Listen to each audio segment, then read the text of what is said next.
예, 제가 뭐 교육에 대해서 이야기한다고 하면은 아마 제 경험을 중심으로 좀 볼 수밖에 없을 것 같습니다.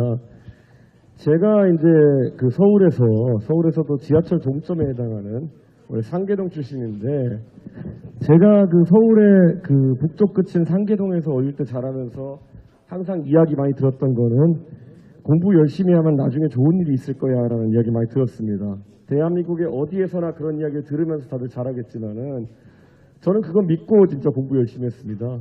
그래서 그 지역에서 공부하고 또 나중에 제가 또 이사를 가긴 했지만은 열심히 하면은 또 공립학교인 과학고등학교에 제가 또 진학을 해가지고 열심히 공부하고, 그리고 또 나라에서 국가 장학금을 줘가지고 나중에 대학 유학도 가고 이렇게 할 수 있는 기회가 있었던 것이, 그게 살아있었던 것이 저에 대한 교육의 의미거든요. 그래서 저는 국가가 그런 어떤 교육의 사다리를 보장해 주는 게 굉장히 중요하다. 열심히 하는 사람들은 항상 공교육의 틀 안에서도 열심히 하면 그만큼의 성과를 낼 수 있다라는 것인데, 요즘 들어가지고 굉장히 그게 좀 흐려지고 있습니다. 제가 이제 미국에서 대학 마치고 한국 돌아와가지고 바로 이 배움을 나누는 사람들이라는 교육봉사단체 만들어가지고 이 저소득층 학생들 가르치고 이렇게 하는 일을 했었는데, 제 부산에서도 저희 교육장이 있었습니다. 그래서 저희가 그 연제에도 있었고 금정에도 저희 교육장이 있었습니다. 그래서 저희가 이 교육 활동을 해봐서 또 대구에도 있었고 지방에서도 교육을 해보고 이렇게 했는데, 가장 안타까웠던 것이 그 애초에 공부를 배우는 중학생 친구들 사이에서도 그 사다리에 대한 신뢰가 많이 무너졌다는 데 있습니다. 네, 그래가지고 저한테 이렇게 얘기하더라고요. 제가 야, 니네 공부 열심히 하면 나중에 니네 하고 싶은 거 하고 잘 살 수 있어. 그리고 나중에 좋은 사람 될 수 있어. 그랬더니만은 그 중학생이 저한테 한 지금부터 벌써 한 7, 8년 전이구나 했던 말이 기억납니다. 저한테 선생님 요즘 그런 세상 아니에요 이렇게 얘기하더라고요. 네, 사실 저랑 나이 차이가 그 당시에 한 10년 정도 나는 친구들이었는데, 그 친구들이 뭐 그렇게 이렇게 염세적으로 생각하나 이런 생각했었는데, 최근에 이번 정부 들어가지고 그 조국 사태나 이런 거 보니까 아마 젊은 친구들한테는 너무나도 복잡해버린 뭐 입시로나 이런 것 때문에 아마 본인들이 닿기 힘든 영역이 있다는 것을 스스로 체감하고 그런 낙담을 했던 것이 아닌가 그런 생각을 하고 있습니다. 저는 그래서 아마 교육에 대해서 제 관점이 있다고 한다면은, 저는 어쨌든 낙오 방지가 제 주요 그 요점입니다.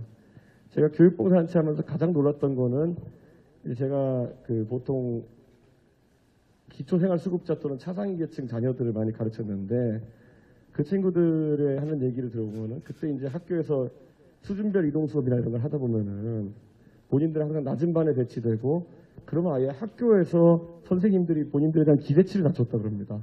그래서 숙제 같은 거서 너희는 이런 거 안 풀어도 돼, 이런 거 몰라도 돼, 이렇게 하고 가르치는 경우가 굉장히 많았었는데, 그래서 제가 그 친구들한테 또 교육을 저희가 제공하다 보니까 그 친구들이 저희한테 굉장히 고맙다고 했던 게 뭐냐면은 이 말을 하더라고요. 저희가 한 2년 정도 가르치고 졸업을 시켜서 내보냈는데, 저희 교육봉사단체에서 뭐가 그렇게 좋았니 이렇게 애들한테 물어보면은 딱 이 얘기를 해요.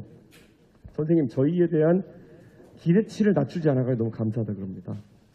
그러니까 본인들을 지금까지 다뤘던 많은 공교육 기관에서는 본인들을 배려한 척하면서 본인들에 대한 기대치를 낮춰왔다는 얘기를 하더라고요. 그래서 저는 그걸 배려를 가장한 격리라고 보통 이야기하는데, 너는 이거 안 해도 돼, 너는 이거 할 필요 없어. 이게 그 한 수준별 이동 수업 내에서만 그렇게 진행되는 것뿐만 아니라 때로는 뭐 지방과 수도권 간에서도 이건 해도 되고 이건 안 해도 되고 여기선 이거 안 해도 돼, 이런 격차가 생긴다면은 나중에 이 학생들이 사회에 진출했을 때 그만큼의 격차가 생길 수밖에 없는 거거든요. 저는 한 가지 저희 확고한 신념이라고 하면은 자꾸 이게 하향 평준화로 이렇게 학력 수준 낮춰가서 안 된다. 그래서 기초 학력에 있어가지고는 전국의 어느 지역에서 상향 평준화가 일어날 수 있도록 해야 되는 것이고, 절대 기대치를 낮추면 안 된다, 이런 생각을 많이 합니다. 그래서 저는 특히 기초 학력을 확보하는 것에 굉장히 관심이 있습니다. 그래서 아마 2015년인가 14년까지는 저희가 전국 단위로 원래 그 일제 성취도 평가를 했었습니다.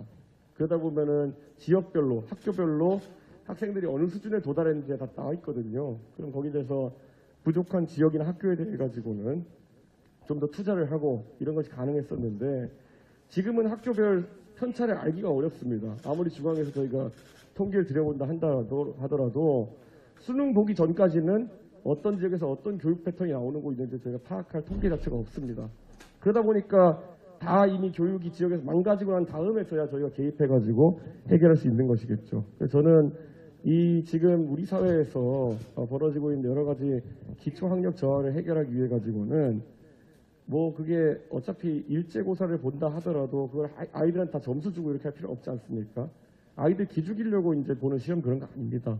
대신에 각 지역별로, 각 반별로 또는 각 학생별로 본인이 어떤 상태에 있는지를 시시각각 파악하고 그에 따른 지원할 수 있도록 하기 위해 가지고 제가 교육의 강도를 좀 높여야 되는 것이 아닌가 그런 생각을 하고 있습니다. 그래서 제가 만약 대통령 나왔다면은 주저리 얘기를 많이 할 텐데 아무래도 우리 윤석열 후보가 교육에 대해 가진 관점이나 이런 것들을 오늘 또 설명해야 되기 때문에 하여튼 좋은 질문이나 이런 거 있으면 제가 답할 수 있도록 하겠습니다. 감사합니다.